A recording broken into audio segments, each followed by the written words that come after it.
This video is brought to you in part by Squarespace. Yeah, you're probably pretty familiar with that name by now on this channel, and that's no surprise. I love working with these guys, and I love their program. Long and short of it, if you're trying to get yourself a website online, Squarespace are the people you want to work with. I've personally always been intimidated at the idea of even starting a website, but these guys got me up and going within half an hour. I spend more time on character creators in video games. It takes you just a handful of minutes to get the basics, and they walk you through everything, no matter how intricate you want to get. They have a ton of preset designs that you can just get up and going at your heart's content, and it all looks super professional. And for those of you who want to get a little bit more bold and creative, you can go behind the curtains and tweak every little thing to your heart's content. If you're trying to put together a shop, portfolio, or whatever, they have tools that can track your growth, help you build an ad campaign, integrate with other social media platforms, and again, all of that is streamlined and easy to understand. It takes very little effort to get something clean and professional up in front of the world. Having your own domain name looks super sexy on a business card. And to make it even easier, if you head over to squarespace.com/gameapologist, you'll get 10% off your first purchase. Seriously, you could get this done in the time it takes you to watch this video. Thank you again to Squarespace for helping out, and on with the show.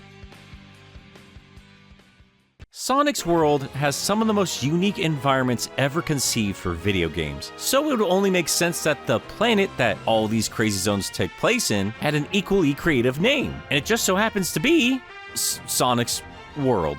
Yeah, I know they made a song about it, but that's not remotely creative whatsoever. Welcome back to What's in a Name, which could cover a wide variety of topics in gaming localization, but let's be real, you're all here for the Sonic stuff, and wouldn't you know it, the series once again has a silly little something for us to nitpick. And this time it's all about Sonic's home planet. Or two planets, but back to one planet, or I guess it depends on the canon. We'll get into it. You see, Sonic's world has been a largely debated subject for quite some time in the fandom, but when it comes to the main game canon, anytime it's mentioned, it's usually referenced just as Sonic's world, which is about as non-committal of an answer as you can get. But hey, I suppose Mario can get away with it. Nobody's really asking where the Mushroom Kingdom is, except, you know, back when they did, in the early cartoons and that movie, and then again, Mario is one of the only characters out there that could get away with naming an entire world after himself. But that aside, for a lot of fans, the actual answer has always been there in the game canon, and finally has been solidified in the recent shakeups over at Sega, where they're finally trying to get this lore nonsense sorted out. So, what is that mystery planet name? It's Earth.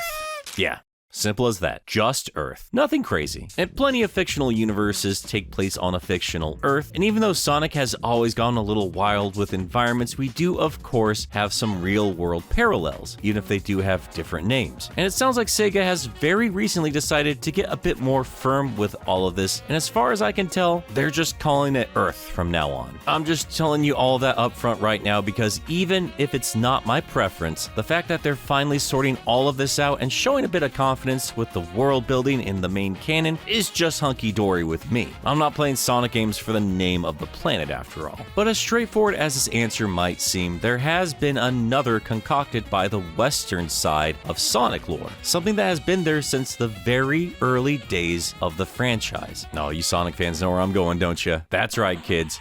It's Mobin time. Like with many of the confusing problems with Sonic, back at its conception, Sega decided it'd be best if every one of its major markets had their own lore to help set up the hog in that specific region. That way Sonic would always feel homegrown, not an imported product from Japan, or in Japan's case, not a blatant attempt to create a character for a Western audience. Now that's a whole can of worms to open for another time, but one of those changes came in the name of Sonic's planet, Mobius. And Mobius itself would take on wildly different appearances depending on where you were looking. Fleetway had its own version, and over here in the States, there were at least 3. Sonic's 2 cartoons, Adventures and SatAM, as wildly different as their settings could be, both took place on their own versions of Mobius. And Archie, heavily influenced by SatAM, still is its own canon and therefore also took place on its own Mobius. And in a fun twist, it would turn out that Earth and Mobius were one and the same. Yeah, they turned Sonic's world into a post-apocalyptic Earth cliche, which was only starting to get slightly exhausting when that was revealed. I guess Sonic Underground was also there doing its own thing, so yeah, there you go. Now, some of these would stay more true to the game canon. Some of them would go off and do their own unique thing. In Archie's case, they would have a whole timeline, a history, and their own lore about chaos energy and gods and the afterlife and boy, oh boy, Archie that's a weird one. All of these different canons had their own unique flavor, and in turn, all these different versions of Mobius did as well. And obviously, as diverse as the canons of this franchise can be, you're going to get varied opinions on what Sonic's world should be named. And unfortunately, unlike a lot of other things that we could find some sort of compromise with, there's not a great deal you can do that with in terms of the name of a planet. Plenty of fans want absolutely zero Western canon influence in their perfect and completely consistent game canon. And you know what? Honestly, I can't blame them. Even though Mobius has taken on many forms over many canons, it's hard to disassociate that name with the more Disney-ish designs from early Western Sonic media and, well, what Ken Penders would go on to do with the name in his own works. And for a long time, I really did not want any of that canon to make its way into the games. I was already annoyed that more game elements weren't in the 2 cartoons and comic series I had when I was a kid. But as I pointed out plenty of times before, it was thanks to Ian Flynn's refreshing take on all of this tedious, exhausting Archie lore that turned me around on all of that. I'm not a fan of every single change that took place, but then again, I wasn't exactly a huge fan of everything that came before. But Flynn did bring in more game elements into Archie, and suddenly I could see how all of these canons could work together. And I gotta admit, it's a little weird as you get older, you find that some elements you thought were once annoying were actually kind of endearing, and now you kind of miss it. And for me, that comes in the name of Mobius. For me, I love that name. It has and will always be associated with the Sonic franchise. Didn't think of it much one way or the other back then when I was a kid, but now, yeah, why not bring that element into game canon? Sure, they've called this place Planet Earth on a couple of small occasions, but again, it's the Sonic franchise. It's not like they're above a retcon here or there. And for the most part, they've largely gone with Sonic's world, so whatever. I get that we have real-world counterparts in Sonic games, but for my personal bias, I still associate Sonic with the wildly unique environments that I have always associated with the character. The Green Hills of South Island or the Emerald Ones of West Island. Little Planet making its annual trip into orbit. Angel Island floating in the sky, carrying the ultimate version of the most precious unique gems of a world full of golden rings and loop-de-loops. This was a wholly unique place, and in turn, I felt it deserved a unique name. And hey, we still like to call these anthropomorphic critter dudes Mobians for some reason, right? Just slips off the tongue. But hey, maybe we can have our cake and eat it too, considering that the idea of 2 separate worlds has been a thing in the Sonic universe. I mean, they did something similar in the likes of Archie's Sonic Live.